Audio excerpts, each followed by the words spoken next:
listen up. Y'all, it's the queen of automation, Megan Donnelly, here to give you inspiration. Founders and business owners gather round. I'ma show you how to build systems that'll astound. Streamline your processes, no need for complicated. Hey everyone, welcome back to the Queen of Automation podcast, where we talk about why technology is only good when it works and how I help you make it work.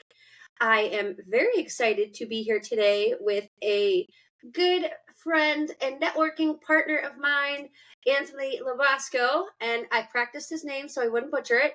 And he is the owner and founder of Lobo IT Consulting. I said it right. Look at that. You see that? And basically, he's a man after my own heart because he is an IT consultant, if you will. He helps businesses find the right IT solutions for their business operations. And I will let him dive in and tell us all about it because no one can tell us about it better than you can. So, hi, Anthony. Say Hello hello there. to everyone. Tell us where you're calling in from and jump in and tell us all about Lobo IT, please. Absolutely. Thanks for having me on. So Anthony Lobosco, I live in Westchester County in New York, and the technology company that I own is called Lobo IT. And what we do is we focus on bringing technology partners and buyers together to really solve problems around AI, customers experience, and also security. So that's what Lobo IT does. Nice. And we are both members of Brand Built, which is our super favorite networking community. So that's Yes, how it is. we know each other. And of course, you can find us on LinkedIn. We're friends over there as well. So I am. I just don't even know what to say because you're kind of living my dream job. Like, how cool! I'm such a nerd. How cool would it be to just talk to a bunch of these really big companies and be like, I don't recommend that for you. You should do this. And then they're like, okay, Anthony, I'm going to choose this solution. Is that how it works? I'm sure that's not how it works, right? It's way more complicated than that. Well, I mean, what's really cool about that, Megan, is that it comes down to engagement, right? It comes down to relationships with people earning the right to really have that conversation with them, to really talk about solutions, what they're trying to accomplish and everything. But overall, I mean, how we engage, and that's how obviously, we know each other, is so important, and to create those relationships. So that's what we do. I'm curious to hear about how what you're doing differs from what we're doing, because we do something very similar. At least I do something very similar for my clients, right? The difference is that we're also building it. So we're pitching solutions and then building those solutions out for them. So obviously you're not building the solutions, but it's very cool to be able to get in front of those people and pitch them something and then have them listen to your recommendations. I find that very satisfying in a career. So what did you do before you decided to, okay, I'm going to go into consulting? What did you do? Like, how did you get the experience? How did you even get in the room, right? You got a seat at the table, right? You got in the ring. How did you do that? Yeah, I mean, that's a great question, right? So I'm a technology veteran, right? So that means that I've been doing this a long time. And I ended up doing this at some very big companies, like Cisco, like Lumen. You may know them, Cydio as well, on the infrastructure side. And as a result of all that, I also, before I kind of jumped into all those sales jobs in those big companies, I ended up getting a client as an agent that turned out to be my anchor client of Lobo IT for Nice. 15 years, which is great. And I think that's something I really have, I'm really excited to grow off of. And that's what I'm doing right now with it. So that's where I've gotten the experience to do that. It's very cool because I would say, and I'd love to hear your opinion. I always recommend to the younger generation, I'm aging both of us now, sorry. I'm going to loop you in there with me, but I always say to the younger generation, the people that are just now in the humans, the small humans, I call them smallish humans, that are in their early 20s, right? And these people who are into technology, I mean, they've grown up with it, and that's what they want to make their career out of. I, always tell them to start in a corporate setting. And I'll tell you why, because I mean, obviously, I had my end of my corporate experience wasn't fantastic. It was awful.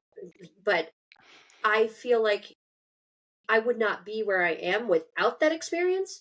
And I wouldn't have been able to get my hands on the technology that they had, right? Because they have these massive budgets Totally. now, and they have the ability to bring in software that I'm not able to afford that software on my own, especially at someplace like Cisco, right? Like they am now. I also know that some of the some of the really large tech giants are so antiquated with their own internal systems that it's like, what? You're Yeah. selling this to somebody else. What's wrong with your house is broken? Yeah. But I always encourage these younger people to go get a job, even if it's 5 years, right? Go get a job at a big company, as big as you can get. Like some people want to just do the startup route and all that stuff. And I was like, don't do the startup route because you're going to be the person that has to figure it out. And you don't have any experience. Go get some experience, learn from some other people, stay there for a few years, and then go and do your own thing. Like, it's not that I don't want people or want these kids to do the entrepreneurship thing. I mean, we're doing it, we're having a great time, but I do feel like with technology, there's certain industries, and I think technology is one of them, that you need more than just real world experience. You need to learn from the veterans that have been there, that are doing this, that have been, in this industry for a long time. Now, I mean, they could have coaching. I'm sure there's coaches out there that teach, and train people on technology. I mean, I guess I kind of do that, sort of, but it's not at that level. Well, I think you bring up I mean, such an important point that, having been in technology for, probably 8 or so years, even before I closed that third party deal, knowing how to do that. Yeah, But that was only based on a small niche. So once I got in there and just saw how immense the organization was and all the different technology sets that they used, I then ended up going to a Cisco and is able to work with, a bunch of other types of companies as well, which gave me more experience. So I would know, well, within that fiber, what goes behind that fiber yeah, and how are yeah, those guys, in between as well, automating some things. So it's just an interesting journey, but you have to love it. And yeah. I'm just grateful to be in this position.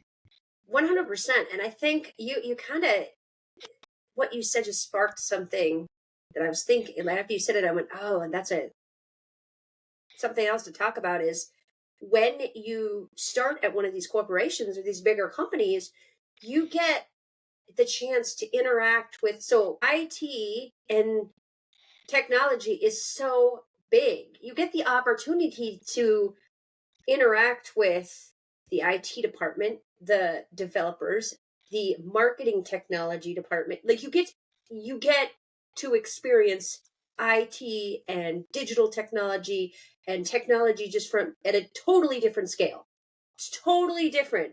I mean, yes, it's all the same when you think about it, at a fundamental level, it's all the same, whether you're a big company or small company. But when you're at a big company, and each department has like 15 people, you know what I mean, like it's just different, and you get to experience that, and that's the only place you're going to be able to experience something Oh, like this, absolutely. unless Having you're that like your level of yeah, exposure is amazing, and it yeah, really just feeds into your intuition and just your knowledge base of what to do and what yeah, you love and what you don't love. So yeah. And you can then take that, and I'm assuming you do this now. I usually will take little bits of those experiences and then pull them into what I'm doing. Like, remember when I did this? Okay, how can I readjust that for a smaller company that needs to do the same thing, but not at that scale. Right. So it's really crazy how it all fits together. Yeah. I will say this.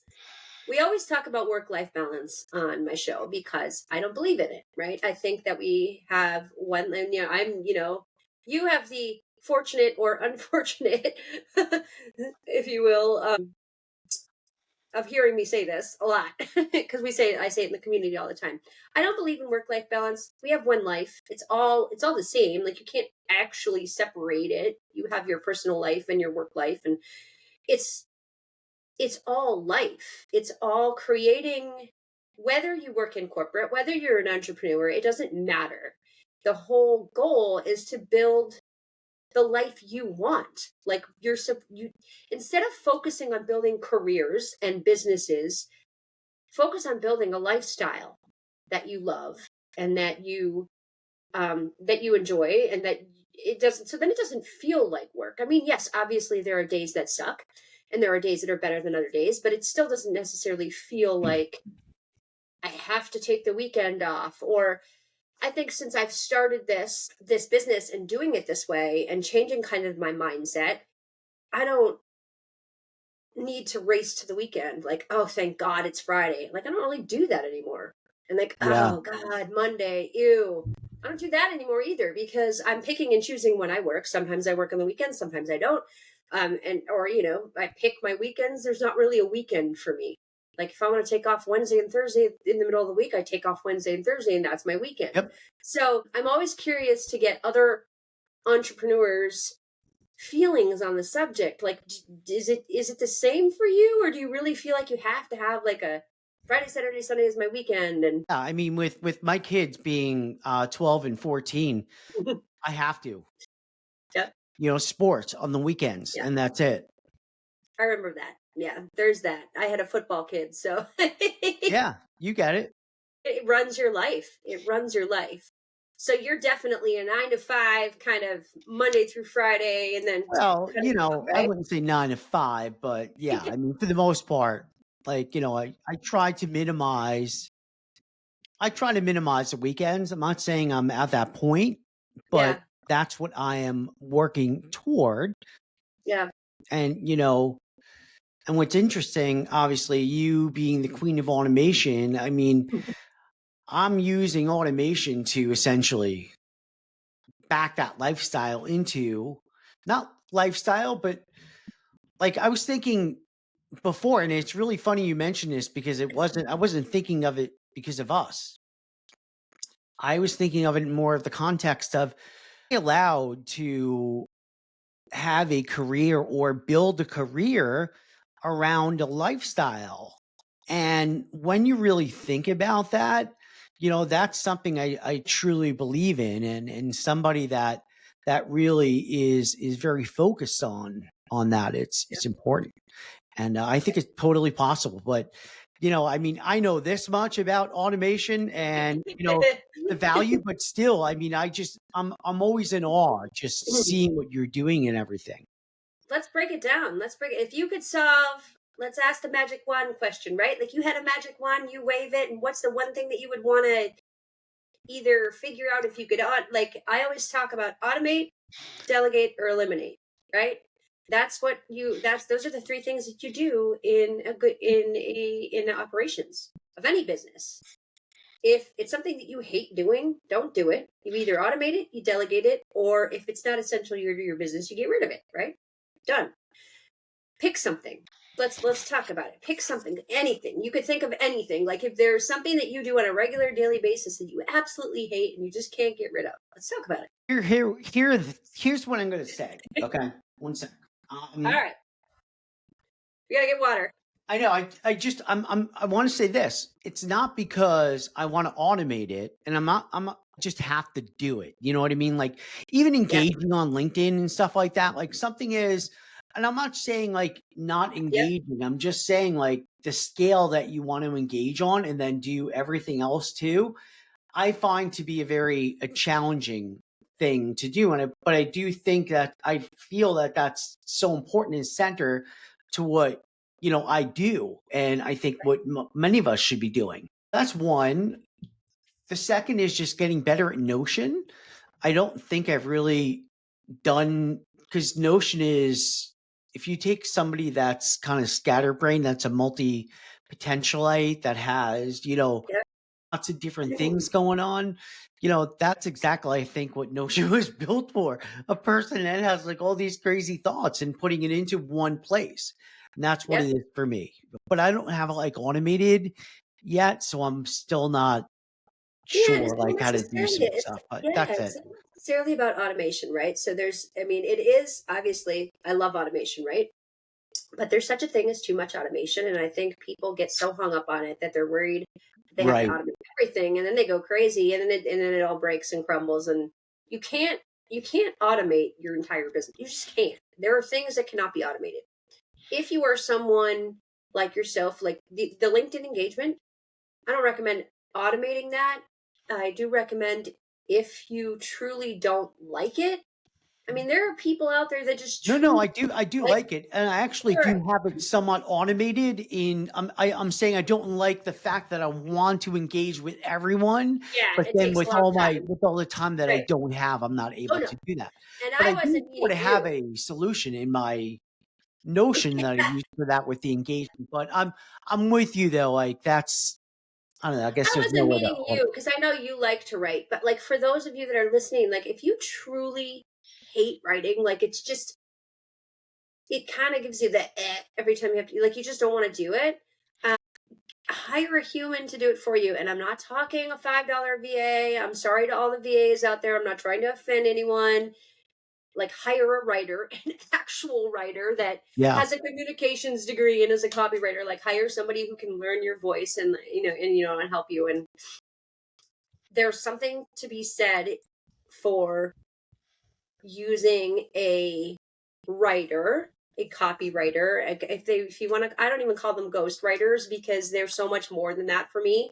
Um, but there's something to be said that it's still human, right? Like it's not a bot. You're not automating it. That's what I meant. Like there's so many people out there that are trying to automate it. So to me, kudos to you for not doing that because automating it and using AI to do it just tanks your shit. It's Oh awful. no. Right? It's just so gross.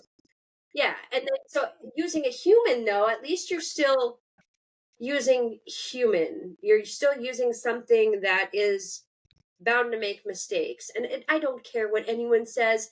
When you tell AI to make like little you can still tell.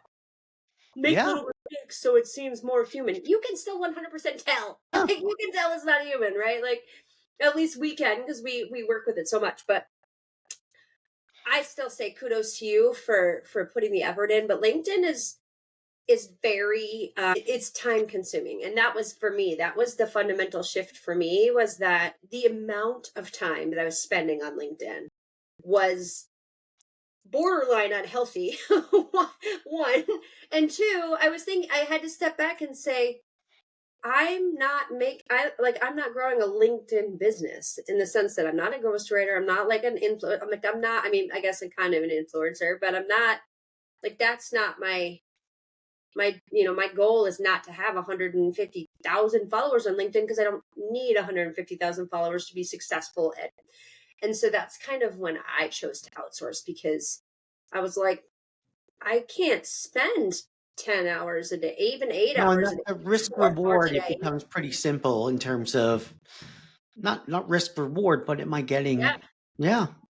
Yeah. So, I mean, I think eventually every good business person, and you'll get there. I mean, I think, and you're already super successful at what you're doing. So it's not like, it's obviously not causing too many hardships being on LinkedIn as much as you are, but uh, the larger you get, the more time it takes, and that's what people don't realize is they want to, they want to hit the Nat Berman level, and it's like once you hit 80,000, once you hit like 50,000 and up, and then 80,000, then 100,000. Once you hit that, it becomes a full time job just to manage that.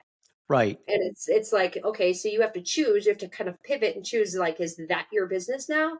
And I chose that Right. a long time ago. I said, nope. Like I looked at that and I was like, Well, that's not going to be my life and business. We're going to come back over here. For me, I've been doing it for 4 months on LinkedIn so far, and it's been quite a journey. And like you said, I mean, there is a lot of effort that goes into it. But that being said, the thought that goes into everything really permeates into everything that you do. So it's Yep, so and it's then you kind of a can turn it win-win into in other terms of content. what's that? You can turn it into other content then, which Oh, is great. totally. And yeah, and just in real life, in terms of what you want to focus on position, you're getting feedback, real time from people Hmm. that and it's a great tool when you're just yourself and throwing stuff out there in Yep. a good way, in a positive way, of course. Yes, you just hit the nail right on the head though, because it's a tool. It's a tool, right? And that's the big differentiator between people who are going to be successful with it and people who aren't. It's a tool. Figure out how to use the tool so it fits into your lifestyle and your business, not the other way around. Don't try to follow all the big No, creators and do exactly what they do, because it's not going to just work be for you. yourself. Yeah, it has to work for your business. Just because Nat or Luke or Darren or any of these big, huge people, just because they do it one way, doesn't mean it's going to work for your business. No, It could very well totally tank. So just be consistent and follow your brand. And yeah, we could go down. We're not going down that. We do that a no, lot. that's great advice. We don't have to go down That's that soapbox, awesome. but Thank you. I think that the Notion thing, let's talk about that for a second, because Notion is very cool. It's that's, you said it exactly. I've never thought of it that way until you just said it. I was like, oh, that's kind of what it is. Do you remember Evernote? Of course, Okay, I great. actually, because I just started using Notion, I'm like, how Yeah. do I export all my Evernotes? That's a whole Yeah, how other do I get my Evernote? conversation. So Evernote, I think so this is funny. I think Evernote was trying to do what Notion has done. Yeah, Does that I make mean, sense? I how feel they like didn't do Evernote was that? trying that. Yeah. I just feel like they didn't, and I could be totally wrong, but I feel like, so back in the day I was like, Evernote's so cool, until it wasn't. And I was like, this is just, there's shit everywhere. I'm like, this is Yeah, not working.